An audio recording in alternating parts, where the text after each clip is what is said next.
नमस्कार, news one India देख रहे हैं आप और मैं हूं आपके साथ कोमल गंगवार। खबरों की शुरुआत करेंगे तो लखनऊ से खबर, जहां बीजेपी प्रत्याशियों का नामांकन कल विधान परिषद चुनाव के लिए किया जाएगा। बता दें, नामांकन कल सभी प्रत्याशियों का किया जाएगा। 10 प्रत्याशियों का कल नामांकन होना है। तो ये 10 प्रत्याशी जिनका नाम कल नामांकन इनका होगा, तो सीएम योगी की मौजूदगी में ये नामांकन किया जाना है। वहीं बीएसपी या बीजेपी की तरफ से 12वां प्रत्याशी घोषित न करने पर सपा के दोनों प्रत्याशी निर्विरोध हो जाएंगे। अभी तक बीजेपी ने 10 और सपा ने 2 प्रत्याशी घोषित किए हैं। बीजेपी के पास सभी 10 और सपा के पास 1 प्रत्याशी का बहुमत है।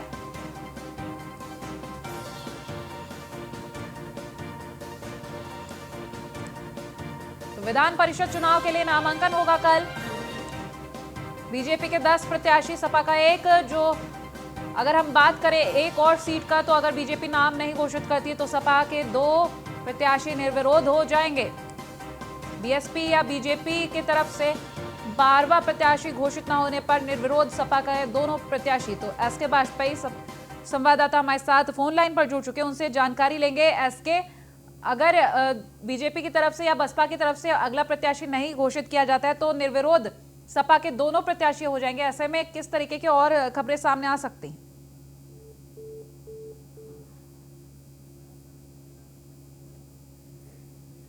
तो बीजेपी प्रत्याशियों का नामांकन कल है। 10 प्रत्याशी हैं जिनका नामांकन होना है। वहीं सपा से 1 प्रत्याशी का नाम सामने आ रहा था। अगर बीएसपी या बीजेपी की तरफ से 12वां प्रत्याशी घोषित नहीं किया जाता है तो सपा के दोनों ही प्रत्याशी निर्विरोध हो जाएंगे।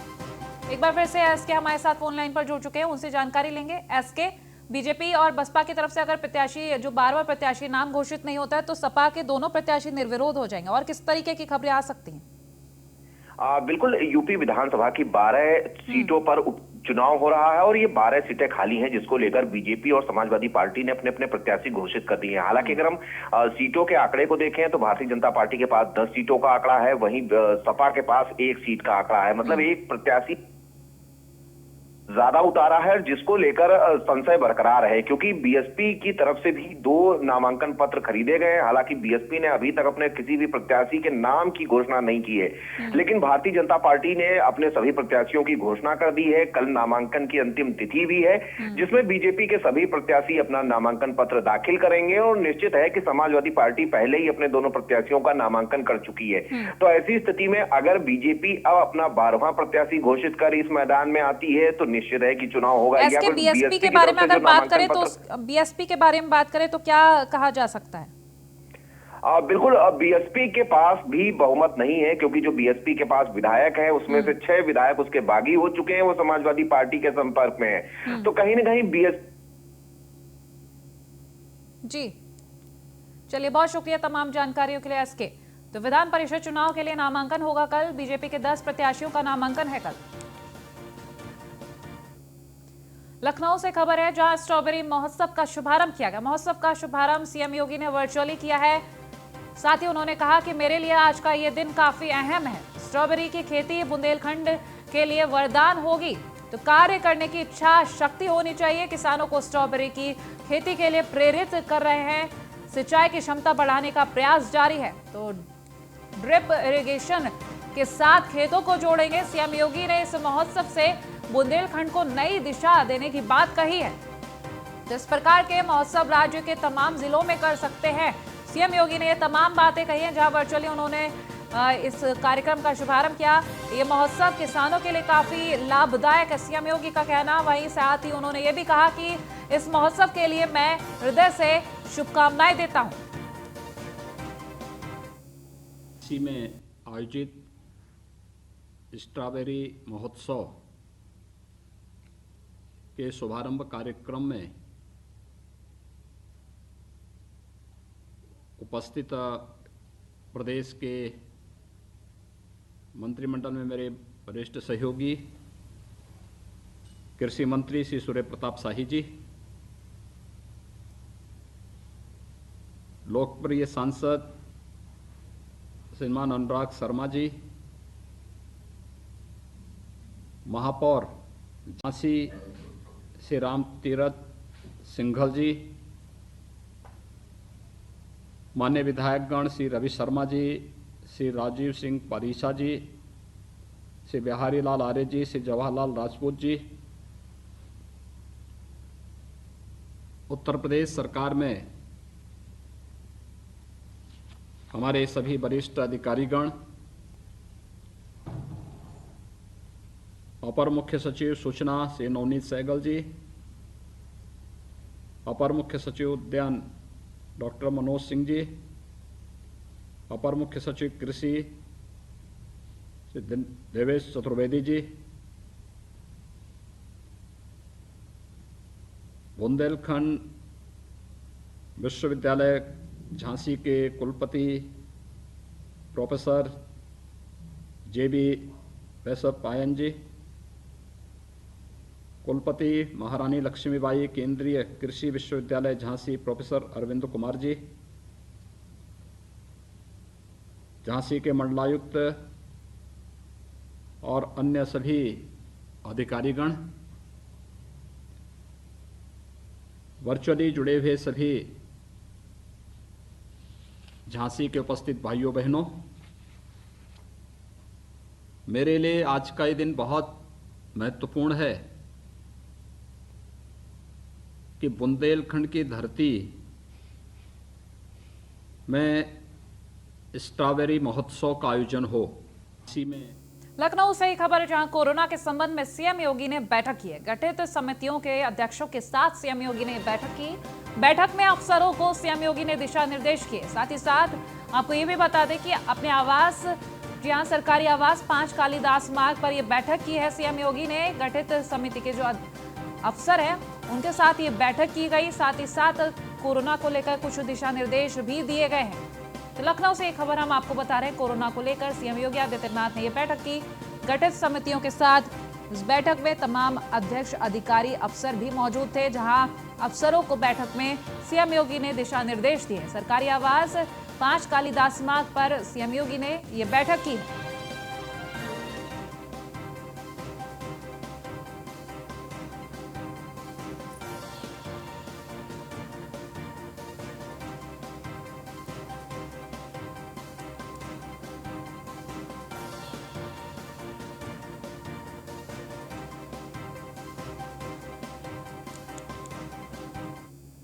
लखनऊ से ही खबर है, जहां स्वर्गीय पार्षद रमेश कपूर के परिजनों से मिलने पहुंचे रक्षा मंत्री राजनाथ सिंह। जहां राजनाथ सिंह ने पार्षद के परिजनों से मिलकर शोक जताया है। बता दें, डिप्टी सीएम दिनेश शर्मा और मंत्री ब्रजेश पाठक भी इस दौरान मौजूद रहे। तो चौक स्थित आरोही बिल्डिंग पहुंचकर उन्होंने ये मुलाकात की। स्वर्गीय पार्षद के परिजनों से मिलने पहुंचे थे रक्षा मंत्री राजनाथ सिंह। तो डिप्टी सीएम दिनेश शर्मा और मंत्री ब्रजेश पाठक भी इस दौरान मौजूद रहे हैं।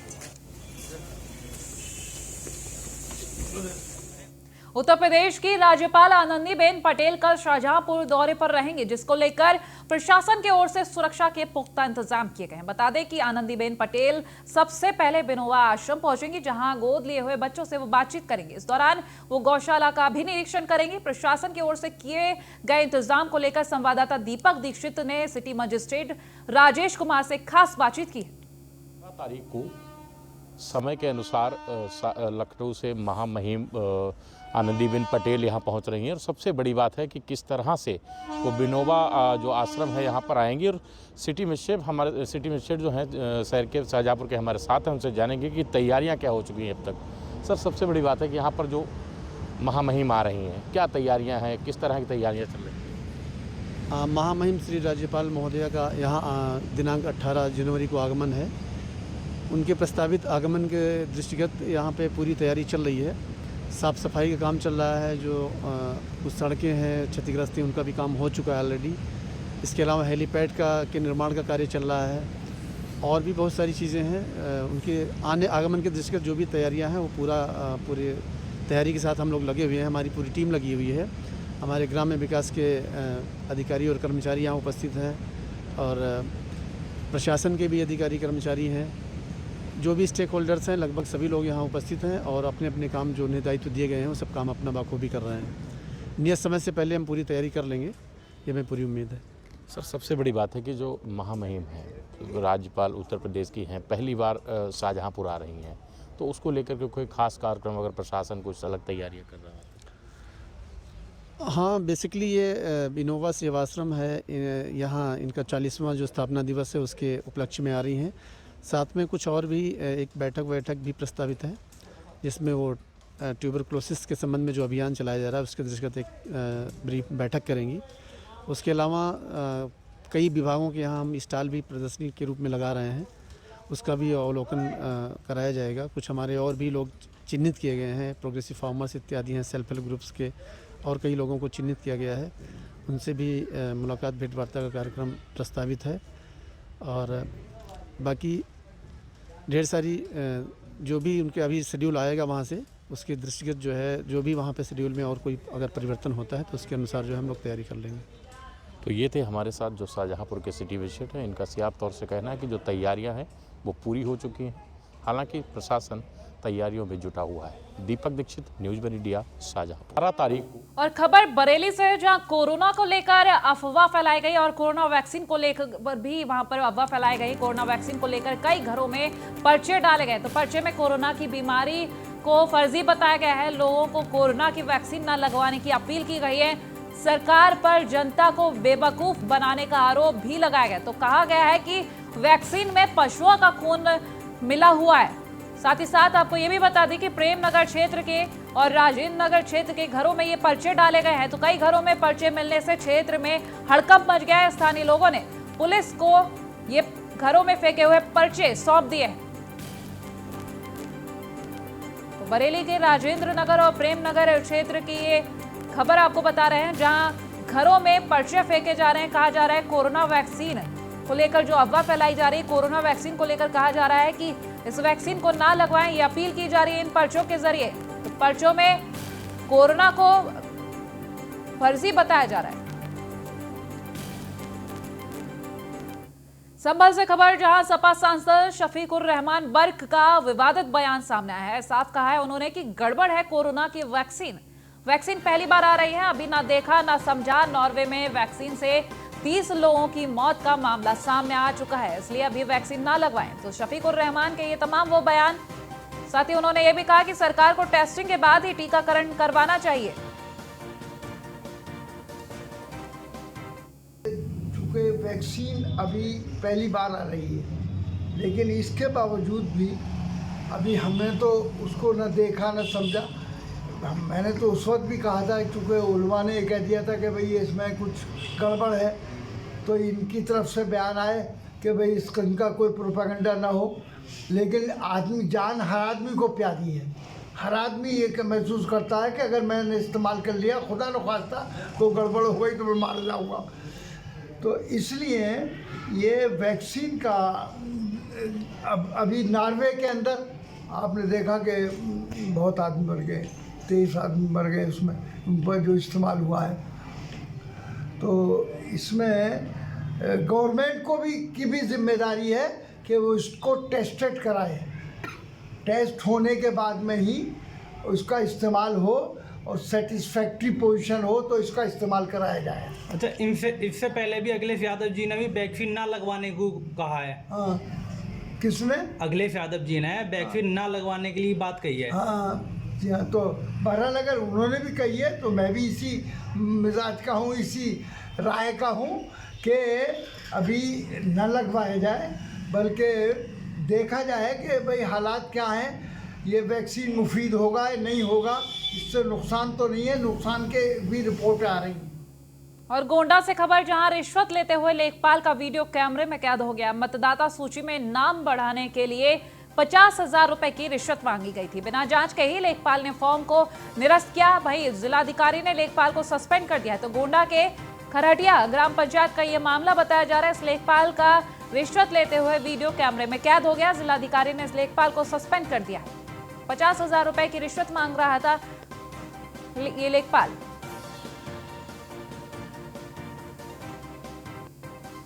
तो मतदाता सूची में नाम बढ़ाने के लिए 50,000 रुपए की रिश्वत मांगी थी इस लेखपाल ने। ये खबर हम आपको बता रहे हैं। लेखपाल का वीडियो कैमरे में कैद हो गया है रिश्वत लेते हुए। तो बिना जांच के ही फॉर्म को निरस्त कर दिया लेखपाल ने। वहीं आपको ये भी बता दें, जिलाधिकारी ने इस लेखपाल को सस्पेंड कर दिया है। तो गोंडा के खरटिया ग्राम पंचायत का यह मामला बताया जा रहा है।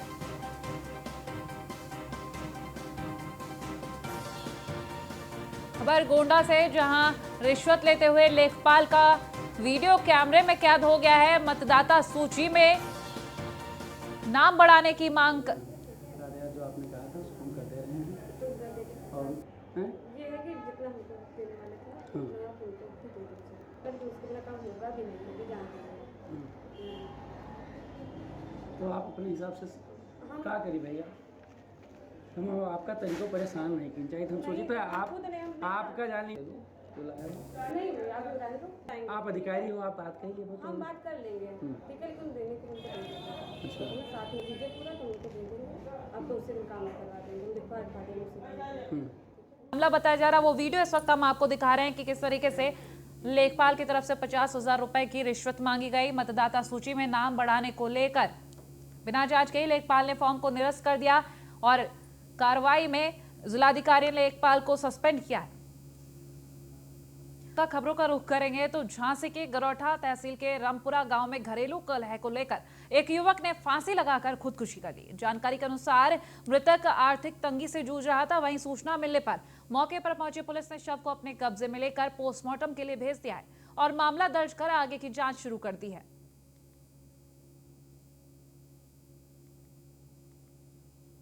तो झांसी से एक खबर हम आपको बता रहे हैं, आर्थिक तंगी से परेशान था ये युवक जिसने फांसी लगाकर खुदकुशी कर ली। फिलहाल पुलिस ने शव को कब्जे में लेकर पोस्टमार्टम के लिए भेज दिया है और आगे की जांच शुरू कर दी है।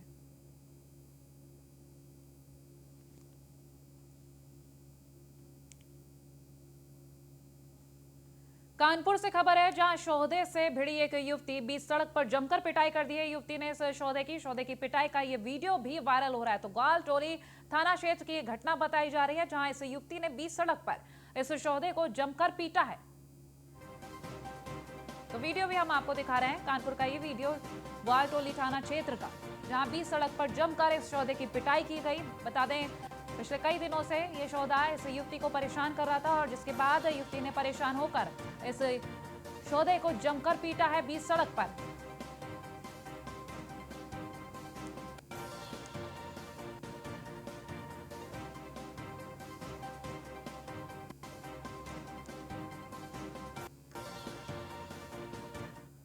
वहीं बिजनौर में जंगल में शेर की दहाड़ से ग्रामीण सहमे। बता दें, बाघ की दहाड़ का ये वीडियो सोशल मीडिया पर वायरल भी हुआ है। किसानों ने दहशत से जंगल जाना छोड़ दिया है। रेंजर ने बाघ के जंगल में आने की पुष्टि की है। तो वन विभाग ने बाघ को पहाड़ी क्षेत्र में खदेड़ा। बड़ापुर रेंज के मधपुरी इलाके का ये मामला बताया जा रहा है। तो तस्वीरें भी हम आपको दिखा रहे हैं।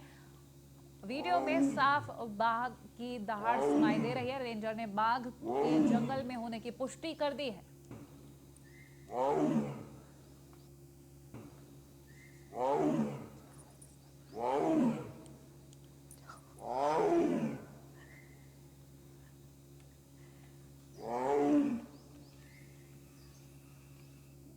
फरुखाबाद के कायमगंज के अताईपुर गांव में दो मिठाई के दुकानदारों के बीच विवाद हो गया। एक पक्ष ने दूसरे पक्ष के लोगों पर लाठी डंडों से हमला कर दिया। हमले में 4 लोग घायल हो गए हैं और सभी घायलों को इलाज के लिए अस्पताल में भर्ती कराया गया। वहीं सूचना मिलने पर मौके पर पहुंची पुलिस ने मामला दर्ज कर आगे की जांच शुरू कर दी है। तो मिठाई दुकानदारों में जमकर मारपीट हुई है। फरुखाबाद की खबर हम आपको बता रहे हैं। मारपीट में जमकर मारपीट जो हुई है, इसमें 4 लोग घायल हुए। सिद्धार्थनगर में बर्डपुर ब्लॉक के ग्राम प्रधान और सेक्रेटरी की ओर से मिलकर ग्रामीणों के हक पर डाका डाल दिया गया। स्वच्छ भारत अभियान के तहत हर गांव में शौचालय का निर्माण करवाने का शासन की ओर से निर्णय लिया गया, लेकिन ग्राम सभा बरगदवा में अब तक जो भी शौचालय बने हैं सभी आधे अधूरे हैं। शौचालय का पैसा लाभार्थियों के सीधे खाते में जाना चाहिए, लेकिन लाभार्थियों के खाते में पैसा न जाकर सेक्रेटरी के रहमो करम से प्रधान के जेब में पहुंच गया। बर्डपुर ब्लॉक के ग्राम पंचायत बरगदवा के सभी टोलों में शौचालय निर्माण की धनराशि में जमकर बंदरबांट किया गया है। घोटाले के बारे में ग्रामीणों का कहना है कि शौचालय सिर्फ नाम का है, जबकि शौचालय का निर्माण कार्य प्रधान ने ठेकेदारों से करवाया है।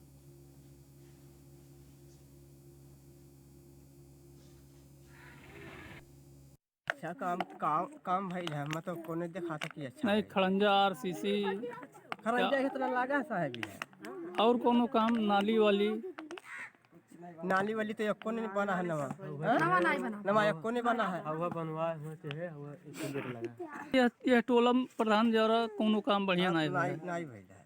नाली खड़ंजा या हैंड पाइप शौचालय एको ठूने के एको नल ना कुछ नहीं। विधवा पेंशन उनसन केहू दीन है यहाँ अब यह हमारे ही घर के है, एको नहीं मम्मा कमरे नहीं बना है, नहीं मिला है।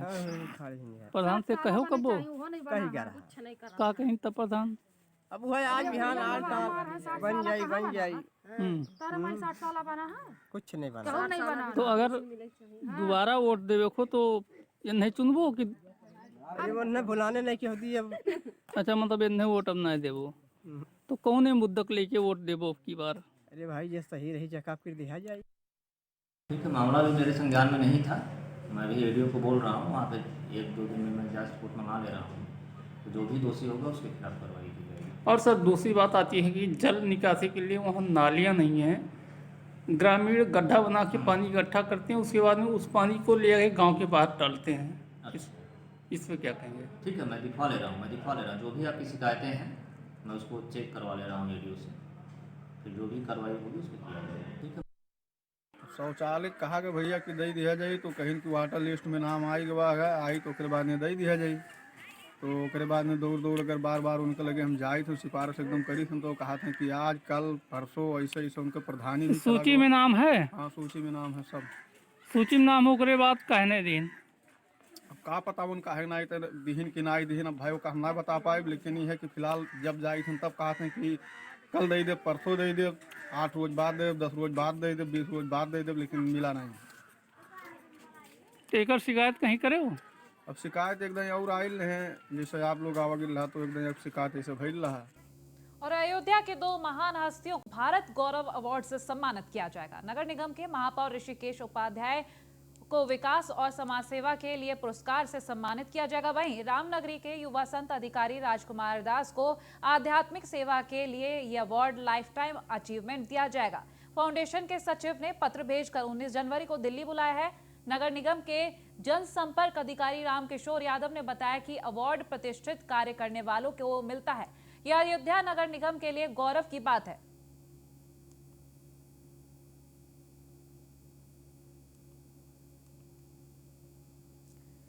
तो 2 महान हस्तियों को भारत गौरव अवार्ड मिलेगा। अयोध्या से एक खबर हम आपको बता रहे हैं, जिनको दिल्ली बुलाया जा रहा है अवार्ड देने के लिए। तो 2 महान हस्तियों को ये अवार्ड मिलेगा। बता दें अवार्ड प्रतिष्ठित काम करने वालों को ही मिलता है। 19 जनवरी को दिल्ली बुलाया जा रहा है इन दोनों महान हस्तियों को।